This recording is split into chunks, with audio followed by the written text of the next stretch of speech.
Scholars Kenya. Today we do internal medicine revision questions.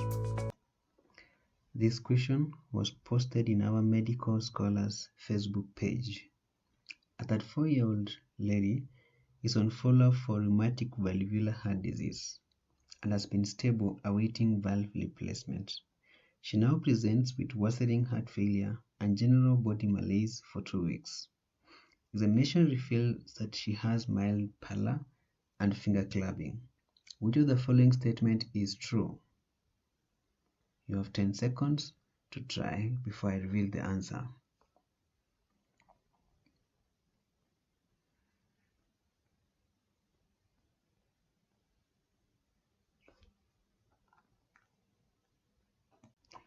Let us look at how we arrive at the answer.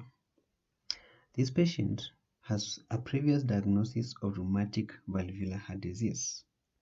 Currently, the heart is decompensating. What are the causes of a decompensating heart in patients who have rheumatic valvular heart disease? This can be remembered by using mnemonic heart failed. But I want you to focus on the E, where it talks about endocarditis. The other signs that we see in this patient include digital clubbing or finger clubbing.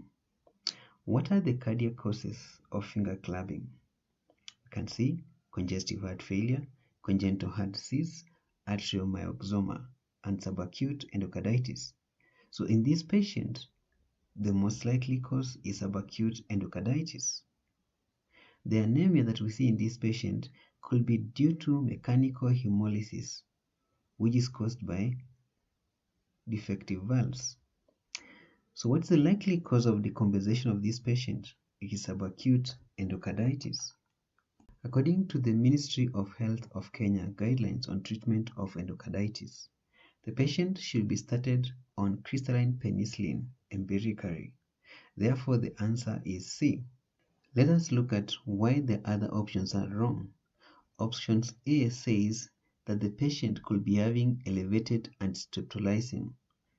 This is not seen in subacute endocarditis. Laboratory parameters seen and which are elevated in this are leukocytosis, elevated ESR, and rheumatoid factor. Option B says that we should be able to do cultures first before we start treatment. What is the mortality of this disease? It is very high. So do you want to wait for cultures before you start treatment? That won't be a bright idea. That may be incorrect.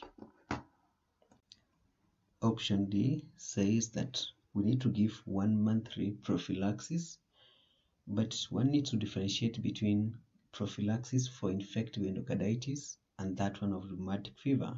In infective endocarditis, prophylaxis is given when procedures are being done, and the drug is given 1 hour before the procedure. For diagnosis of infective endocarditis, we use the modified Duke criteria. Echocardiography is part of the major criteria, but it's not confirmatory.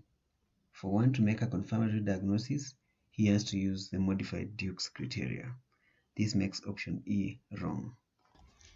Revising for your internal medicine examination, Medical Scholars Kenya gives you 400 plus MCQs comprehensively explained with ability to track your scores.